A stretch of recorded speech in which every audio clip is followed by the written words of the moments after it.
So finally this is the last part of the Mahavishnu painting, जिसके अंदर आज हम लॉर्ड विष्णु के मेनली बॉडी पार्ट्स को कंप्लीट करने वाले हैं और फाइनली इस ड्राइंग को कंप्लीट करने जा रहे हैं। लेकिन इस वीडियो को स्टार्ट करने से पहले ही बता दूं कि इस वीडियो को देखने का कोई भी मतलब नहीं है अगर आपने इससे पहले के 5 पार्ट्स को नहीं देखा है, जो कि मैं अपने यूट्यूब चैनल पे पहले ही अपलोड कर चुका हूं। जैसे कि आप लोगों को पता है, इस पेंटिंग को मैं यहाँ पे as a tutorial form upload करते आ रहा हूँ, जिसके अंदर हमने टोटल 5 पार्ट्स कंप्लीट कर चुके हैं और बाकी के सारी चीजें जो कि आप जरूर से चेकआउट कर सकते हो ऊपर आई बटन पे क्लिक करके, या फिर इन सारी चीजों की लिंक आपको नीचे डिस्क्रिप्शन में देखने को मिल जाएगी, तो जरूर से उन सारी वीडियोस को चेकआउट कर सकते हो। बाकी आज के इस वीडियो में सबसे पहले जो भी अदर पार्ट्स है लाइक रिमेनिंग पार्ट्स है उसको कंप्लीट करते जाएंगे, जिसके लिए सबसे पहले बॉडी वाले पोर्शन से स्टार्ट कर रहा हूँ। एंड अगेन बता दूं कि इस ड्राइंग के लिए मैंने जो भी आर्ट मटेरियल यूज किए हैं उन सारे आर्ट मटेरियल्स के लिंक आपको यहाँ पे देखने को मिल जाएंगी। इनफैक्ट मैं इसे टैग कर चुका हूँ, तो आप यहाँ पे क्लिक करके इन प्रोडक्ट्स को चेकआउट कर सकते हो। प्राइस भी आपको काफी ज्यादा कम देखने को मिलेगी, तो अगर आप परचेज करना चाहते हो तो जरूर से जाके चेकआउट कर सकते हो। सबसे पहले मैं यहाँ पे बॉडी वाले पार्ट से शेडिंग को स्टार्ट कर रहा हूँ, जिसके लिए मेनली ब्लू थीम है। तो बेसिकली सबसे पहले डार्क ब्लू कलर का यूज करके जो भी मेनली डार्क पार्ट्स है अकॉर्डिंग टू द रेफरेंस, उनको मैं यहाँ पे शेड करते जा रहा हूँ। और सेम शेड के अंदर यहाँ पे हल्का सा व्हाइट कलर का यूज करके मीडियम टोन बना लिया हूँ, जिसको हम एज अ मीडियम टोन यहाँ पे अप्लाई करेंगे। और जो भी mainly according to the reference highlighted part है, बहुत ही हाईलाइटेड पार्ट है, उसके लिए यहाँ पे आपको हल्का सा ब्लू और ज्यादा से ज्यादा व्हाइट कलर का यूज करना है। एंड अगेन इन तीनों लेयर को अच्छे से ब्लेंड करने के लिए यहाँ पे आप सूखे ब्रश का यूज कर सकते हो, या फिर नॉर्मली फिंगर से भी ब्लेंड करोगे तो भी आपको काफी ज्यादा स्मूथ ब्लेंडिंग यहाँ पे देखने को मिल जाएगी। तो इसी तरीके से मेनली बॉडी वाले पार्ट्स को यहाँ पे मेनली आपको कवर करते जाना है।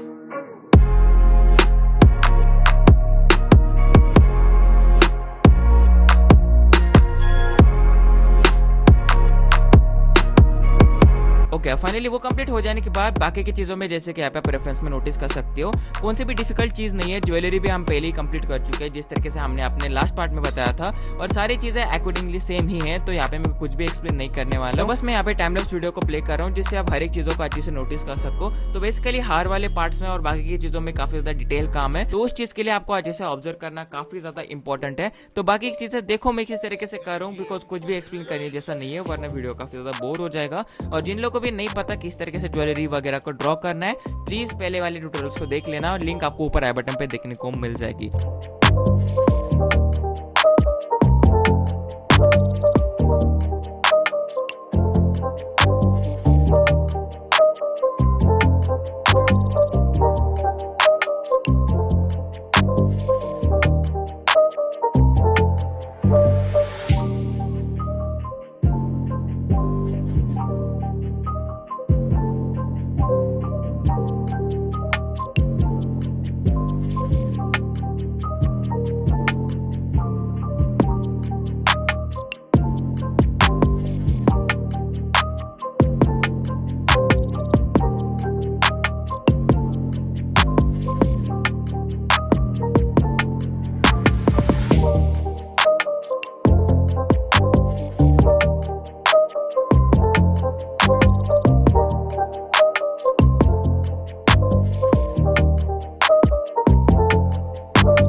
Okay so finally almost 15 days बाद ये पेंटिंग फाइनली कंप्लीट हो चुकी है और इसके टोटल 6 पार्ट्स थे आज की इस वीडियो को कंसीडर करके। आई होप आप लोग को ये सारे पार्ट्स पसंद आए होंगे। बाकी ये पेंटिंग पसंद आए तो वीडियो को लाइक करना, चैनल पर तो सब्सक्राइब जरूर। बाकी पसंद आए तो जरूर से वीडियो को हाइप भी कर सकते हो ताकि यही पेंटिंग और भी लोग सीख सके। बाकी मिलते हैं ऐसे ही न्यू ड्राइंग में, तब तक के लिए भी practicing be improved and thank you so much for watching this video. Bye bye.